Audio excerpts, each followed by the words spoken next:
Hey everyone, welcome back to Firestone Forge. So, recently, a couple of friends ended up coming over to the UK here and went down to London and saw them and got to spend a couple of days with them, and it was incredible. Well, they brought over some stuff for me from my storage unit back in the States and a lot of pictures. They brought a lot of pictures and some Lowry seasoned salt and A1 sauce and Jiffy cornbread mix. Oh my God, family loves Jiffy cornbread mix and they can't get enough of the Lowry seasoned salt. Big things of American Jif. They love everything that got brought over. It's amazing to be able to share that with them. But I've recently started going through the pictures and I've come across old family ones and things like that. And there's going to be some other stories that I'll probably share later on. But what really kind of got me recently was um, I was going through and I saw old SCA or Society for Creative Anachronisms photos.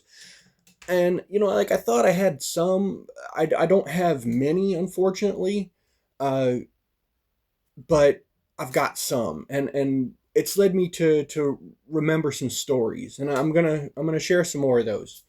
I've already talked about like my first involvement with the SCA and some stuff like that. And this story here that I'm going to tell uh, has some good and some bad. What I mean is, um, I talked about it on a live the other day that I did while I was just pootling around in here. But really, it's about a guy that I met once. I only met him once, but he struck me so well hard, hit me really really hard, but also just him as a person really made an impression. And all these years later, I remember it. I've only just today in looking up like if he's still around, how he's doing, and so on. I just found out that he passed a few years ago, which is it's sad but understandable, and we shall not see his like again. But I'm gonna get into that here in just a second, okay?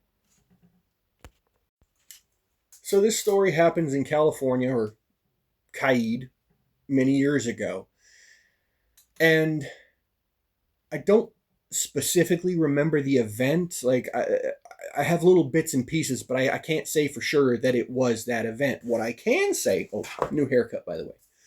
What I can say is that it was a melee event. So there was like two sides. Like we were at some park or of some kind. There was enough space or whatnot. There was a pavilion set up and there were some trees. It was decent. So there was shade and such.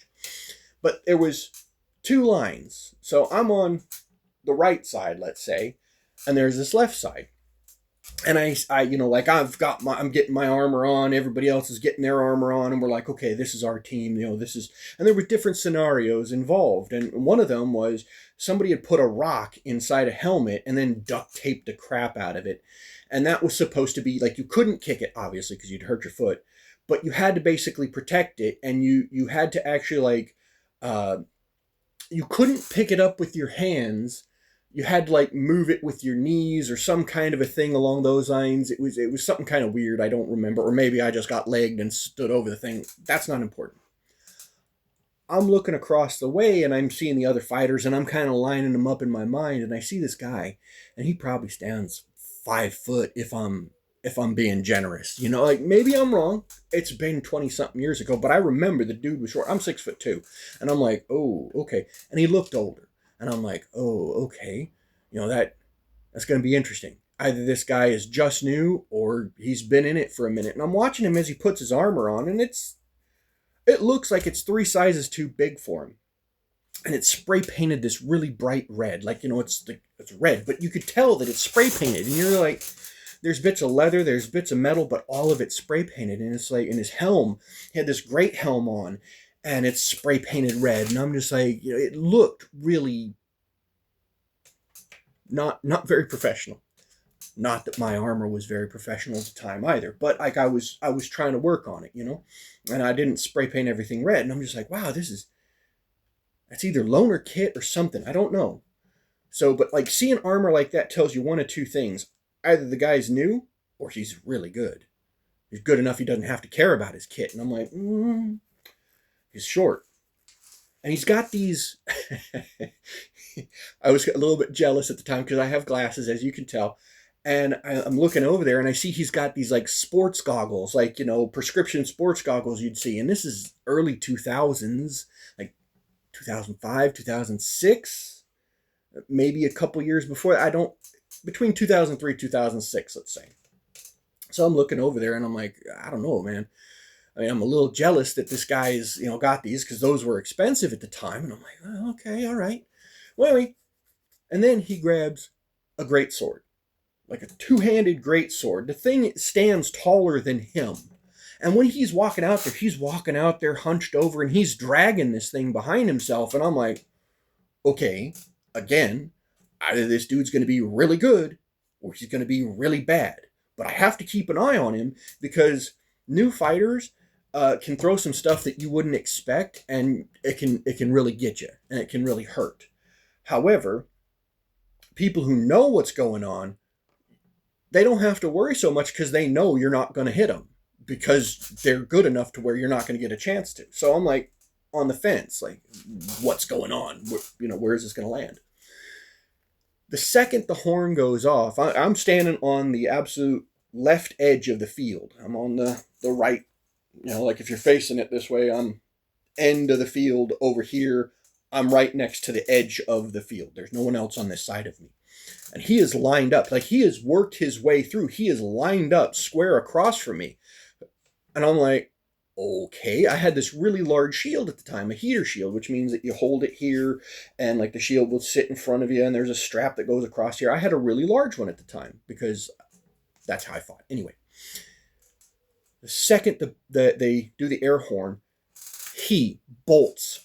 Like he is just running square at me and he's got this great sword coming behind him. It's almost Naruto, but anyway, he puts it up and he is coming at me and I'm like, oh crap. And he gets right up on me and he's swinging and he's trying to hit me and I'm just blocking. I'm doing everything I can to try and stop him. I'm trying to get in there and throw some shots. I can't get him. He is just out of the way. He's moving around. Like it was like Yoda. Okay, that was how I equated him. He was Yoda. He was like bouncing around all over the place trying to get me. And it was impressive and it was scary. And I've never seen somebody his size fight with a weapon like that well. Ever. Like, since. I've seen some really impressive great weapons fighters, don't get me wrong, but never like that, never his size. He was generating power where he shouldn't have been able to generate power because of his size, but he was. Okay? Now, it ended up being, if I'm remembering correctly, because there was several different fights, I don't remember that I think it happened right there. A couple of other guys on my side, they had taken care of somebody. I'm just blocking this guy. They come over, they take him out. And but it was like 3-on-1 kind of a thing. And, I was just trying to defend and get in there and I couldn't. Anyway, afterwards, he had switched to a sword and board and he was just ruling the field and everything else like that. I fought him. And I think out of the 5 times that I fought him, I got him once and it was kind of a fluke shot. Really nice guy. Very soft-spoken, at least to me at that time. But, I didn't know who the guy was. And it wasn't until, we were doing court, closing down, I'm kind of distanced away because, I have social anxiety and stuff like that. I didn't know it at the time. It's only been in the past couple of years that I've begun to dig into that and everything. But, I kept myself away, but I was still able to listen and stuff. And he did a Bardic presentation. He said thank you for, having him out there and everything else like that. And he was very eloquent. I found out his name was Count Jehan de la Marche. And I hope I'm saying that right because that's exactly what's in my memory.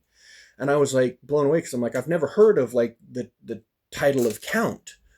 And so that kind of stuck. And I was well, I'll look it up at some point. And I never did until many, many years later, which come to find out he had been in the East Kingdom.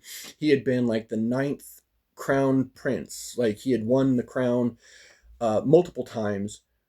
So he was the equivalent of a king, but in a principality, so he was a prince, and all this other kind of stuff. Incredible fighter, very eloquent, very well-spoken, and seemed to be a very nice man. An incredible fighter. So I wanted to share that story because it was something that stuck in my head all these years later, and again, we shall not see his like again. Thanks for listening. I hope you enjoyed. Bye.